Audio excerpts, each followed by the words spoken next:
রমজান দামি হয়েছে কয়টি রাতের কারণে? আল্লাহ পাক বলেছেন ইন্না আনজালনাহু ফি লাইলাতুল কদর, আমি কোরআন নাজিল করেছি লাইলাতুল কদরে। ওয়ামা আদরাকা মা লাইলাতুল কদর লাইলাতুল কদরি খায়রুম মিন আলফি শাহর। আপনি কি জানেন লাইলাতুল কদর কি? লাইলাতুল কদর 1000 মাসের চেয়ে উত্তম। লাইলাতুল কদরের কারণে রমজান দামি হয়েছে। লাইলাতুল কদর কেন দামি হলো? কোরআন নাজিলের কারণে। আপনাদের সুবহানাল্লাহর আওয়াজ খুব ছোট। সুবহানাল্লাহ, আলহামদুলিল্লাহ, আল্লাহু আকবার এগুলো আমাদের ঈমানের স্লোগান। এইসব নারায়ে তাকবীর, নারায়ে রিসালাত, আল্লাহু আকবার এই স্লোগানগুলোতে রাজনীতি খুঁজবেন না। অনেকে খুঁজতেছে। রাজনীতির অনেক ঊর্ধ্বে আমার ঈমান ও ইসলাম। চট্টগ্রামে এক রাজনৈতিক সমাবেশে আল্লাহু আকবার স্লোগান দেওয়াতে দেশে একটা অস্থিরতা সৃষ্টি হয়েছে। কিছু বামপন্থীদের চুলকানি হচ্ছে, দলীয় লোকদেরও চুলকানি হচ্ছে। আল্লাহু আকবার এটা মুমিনের স্লোগান। যে স্টেজে, যে সমাবেশে আমার আল্লাহর বরত্বের স্লোগান দেওয়া যাবে না, ওই রকম স্টেজে যাও জায়েজ না। ওইরকম স্টেজে যাওয়ার কোনো প্রয়োজন নাই যেখানে আল্লাহর স্লোগান দেওয়া যায় না। ঠিক কিনা বলেন? অতএব মন প্রাণ উজাড় করে বলেন সুবহানাল্লাহ। লাইলাতুল কদর দামি হয়েছে কোরআন নাজিলের কারণে। সুবহানাল্লাহ বলবেন। এখন বলুন তো, কোরআন কারীম রহমত হিসেবে বড় না আমার হুজুর রহমত হিসেবে বড়? সুবহানাল্লাহ।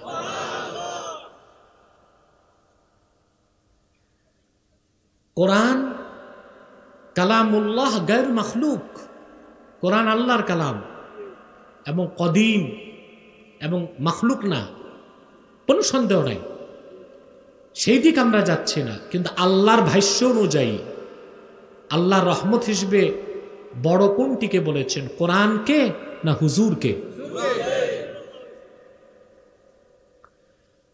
আল্লাহ রাব্বুল আলামিন বলেন ওয়ামা আরসালনাকা ইল্লা রাহমাতাল লিল আলামিন। হাবিব মুহাম্মদ সাল্লাল্লাহু আলাইহি ওয়াসাল্লাম, গোটা সৃষ্টি জগতের জন্য আপনি রসুলকে আমি আল্লাহ রহমত হিসেবে প্রেরণ করেছি।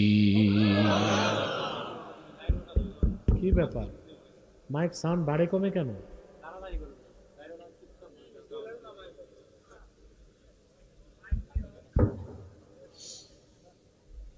সম্মানিত সুধী, আল্লাহ বলেছেন মুহাম্মদ সাল্লাল্লাহু আলাইহি ওয়াসাল্লাম, আপনাকে আমি প্রেরণ করেছি গোটা সৃষ্টির জন্য রহমত হিসেবে।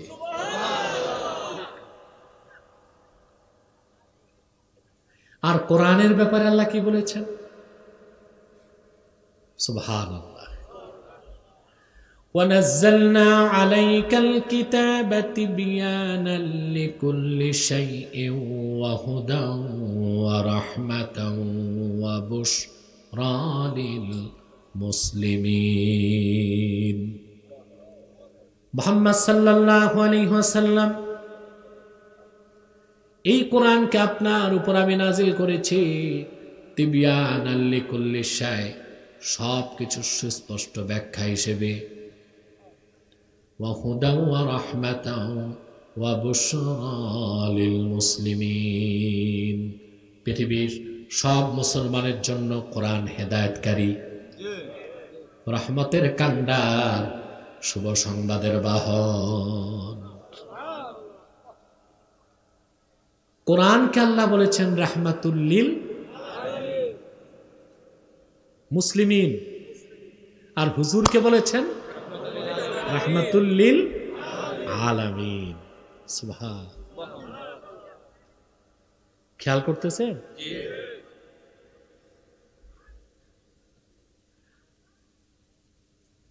মনোযোগ দিয়ে শোনেন, মনে রাখবেন কোরআন শরীফ সবার জন্য হেদায়েতকারী, কিন্তু রহমত শুধু মুসলমানের জন্য, মুমিনের জন্য, আর হেদায়েতকারী সবার জন্য। সুবহানাল্লাহ। তো কোরআন শরীফ সবার জন্য হেদায়েতকারী, রহমত শুধু মুমিন আর মুসলিমের জন্য। সুবহানাল্লাহ। হেদায়েতকারী কিন্তু সবার জন্য। আল্লাহ রাব্বুল আলামিন বলেন, শাহরু রমাদানাল্লাযী উনজিলা ফীহিল কুরআনু হুদাল লিন-নাসি ওয়া বাইয়িনাতিন মিনাল হুদা ওয়াল ফুরকান।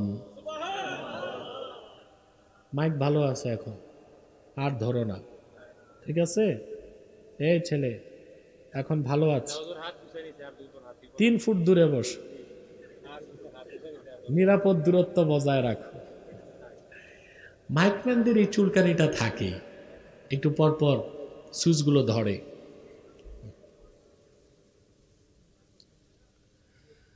সম্মানিত সুধী, শুনতেছেন?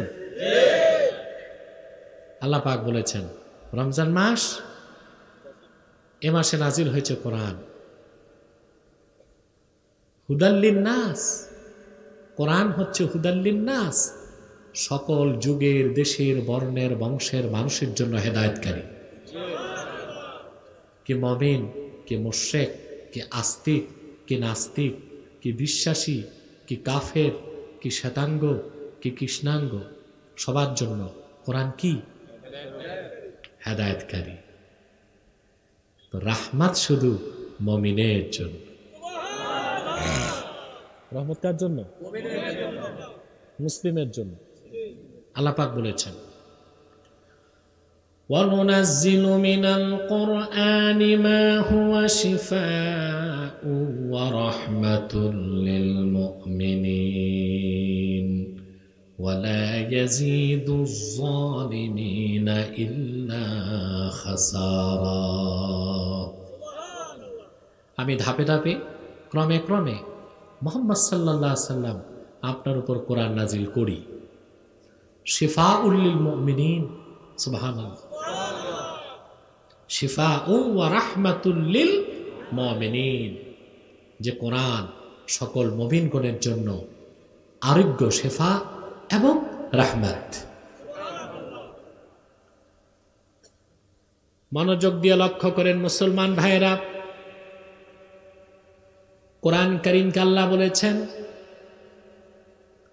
রাহমাতুল লিল মুমিনিন, রাহমাতুল লিল মুসলিমিন, কিন্তু আপন হাবিবকে বলেছেন ওয়ামা আরসালনাকা ইল্লা রাহমাতাল লিল আলামিন। হাবিব মুহাম্মদ সাল্লাল্লাহু আলাইহি সাল্লাম, গোটা সৃষ্টি জগতের জন্য আপনাকে আমি রহমত হিসেবে প্রেরণ করেছি। রহমত হিসেবে বড় কোনটি, কোরআন না হুজুর? সুবহানাল্লাহ বলবেন না? আল্লামা খাতিব কাস্তালানি রাহমাতুল্লাহ, খাতিব কাস্তালানি অনেক বড় মুহাদ্দিস, যিনি বুখারী শরীফের শরহ লিখেছেন ইরশাদুস সারি শারহু সহিহুল বুখারী। তার বিখ্যাত কিতাব মাওয়াহিবুল লাদুনিয়া প্রথম খণ্ডে তিনি লেখেন, ইন্না রাহমাতান নাবিয়্যি আওসাউ মিন রাহমাতিল কুরআন। কোরআনের রহমত থেকে রাসূলুল্লাহর রহমতের ব্যাপকতা আরো বেশি, আরো বিস্তৃত, আরো বড়, আরো ব্যাপক। এটা তার ব্যাখ্যা লাগে না, কোরআন শরীফের আয়াত, ঠিক না? কোরআন শরীফের আয়াত যেটা স্পষ্ট আল্লাহ বলে দিয়েছেন, তার কি আর ব্যাখ্যা লাগে? খেয়াল করতেছেন আমার ভাইরা? রাহমাতুল লিল মুমিনিন, মুমিনের জন্য রাহমাত, মুসলিমের জন্য রাহমাত। কোরআন এসেছে লাইলাতুল কদরে, সেই জন্য একটি রাত 1000 মাসের উত্তম হয়েছে। আর একটি রাতের কারণে রমজানের 30টি দিন ও রাত দামি হয়ে গেছে। কিন্তু আমার আখিরি নবী, নবীগণের মাথার তাজ, নূর নবীজি আমার মুহাম্মদ সাল্লাল্লাহু আলাইহি ওয়াসাল্লাম রাহমাতুল লিল আলামিন হিসেবে 1500 বছর আগে এসেছেন। রবিউল আউয়ালের 12 তারিখ যে রাতে, সে রাতকে বলা হয় লাইলাতু মাউলিদিল মুস্তাফা। সেই রাতের কারণে সেই রাতের দাম লাইলাতুল কদর থেকেও লাখো গুণ বেশি। আর সে একটি রাতের কারণে গোটা রবিউল আউয়াল সর্বশ্রেষ্ঠ মাস হয়ে গিয়েছে। এই কথাটা বুঝার জন্য অনেক বিদ্যা বুদ্ধি লাগবে নাকি? কামেল পাস করতে হবে, ডবল টাইটেল লাগবে, দাওরা পাস লাগবে, মুফতি হইতে হবে? সহজ কথা তো, ঠিক কিনা? 1 2 আল্লাহ তাআলা গোটা মানব জাতির হেদায়েতের জন্য কোরআন শরীফ পাঠিয়েছেন, ঠিক কিনা? যদি আল্লাহ আদমকে সৃষ্টি না করতেন তো মানুষ আসতো? আদমকেই তো আল্লাহ তাআলা সৃষ্টি করেছেন তার হাবিবের খাতিরে, ঠিক কিনা? যদি আল্লাহ তাআলা তার হাবিবকে সৃষ্টি না করতেন, আরশ কুরসি লৌহ কলম, আদম তো দূরে থাক, আরশ কুরসি লৌহ কলম কিছুই তো সৃষ্টি করতেন না। তাহলে কোরআন কারীমের ওসিলায়, কোরআন কারীমের ওসিলায় আদম বা মানব জাতি সৃষ্টি হয়নি, বরং আল্লাহর হাবিবের ওসিলায় আল্লাহ সবকিছু সৃষ্টি করেছেন। আদমকে সৃষ্টি করেছেন, মানুষকে সৃষ্টি করেছেন, সেজন্য কোরআন এসেছে মানুষের হেদায়েতের জন্য 1500 বছর আগে আল্লাহর হাবিবের শ্রেষ্ঠ মুজিজা হিসেবে, ঠিক কিনা বলেন? তাহলে কোরআনের ওসিলায় হুজুর আসেন নাই, হুজুরের ওসিলায় কোরআন এসেছে, ঠিক কিনা? এই ব্যাপারে অসংখ্য সহিহ হাদিস আছে। একটি সহিহ হাদিস রওয়ায়াত করেছেন ইমাম হাকিম তার মুস্তাদরাকে। হাদিসটি উল্লেখ করেছেন বাইহাকি দালাইলুন নবুয়াতে। হাদিসটি উল্লেখ করেছেন খাতিব কাস্তালানি মাওয়াহিবুল লাদুনিয়াতে। হাদিসটি উল্লেখ করেছেন ইমাম জোরকানি শারহে মাওয়াহিবে। হাদিসটি উল্লেখ করেছেন ইমাম নাবহানি আনওয়ারে মুহাম্মাদিয়াতে। অসংখ্য হাদিসের কিতাবে হাদিসটি এসেছে এবং মুহাদ্দিসগণ হাদিসটিকে সহিহ বলেছে। আদম আলাইহিস সালাম যখন শয়তানের প্ররোচনায় একটা ভুল করছিলেন, কে? ওনাকে আমরা দোষী বলতে পারবো? দোষী কে? শয়তান। শয়তান দায়ী, আদম না। ভুল করে ফেলছে। ভুলের পরে তিনি পৃথিবীতে আসলেন, শত শত বছর তওবা করলেন, তওবা কবুল হয় না।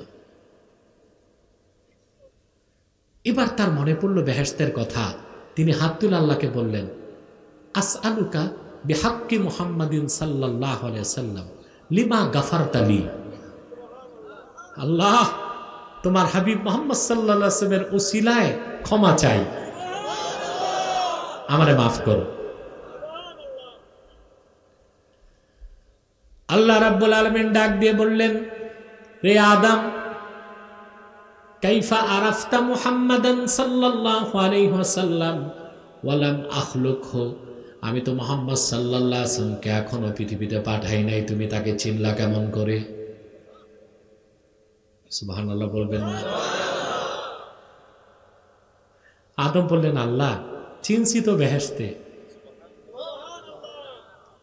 যখন তুমি নিজ হাতে আমাকে তৈরি করেছো আর আমার মধ্যে রুহু ফুৎকার করেছো, আমি মাথা তুলেই আরশে আজিমের মধ্যে লেখা দেখলাম, লা ইলাহা ইল্লাল্লাহ মুহাম্মাদুর রাসূলুল্লাহ সাল্লাল্লাহু আলাইহি ওয়াসাল্লাম।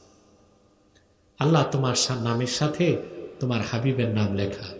তখন আমি বুঝলাম তোমার সবচেয়ে প্রিয় মুহাম্মদ সাল্লাল্লাহু আলাইহি ওয়াসাল্লাম, এর জন্য আপন নামের সাথে তোমার মাহবুবের নাম লিখে রেখেছো।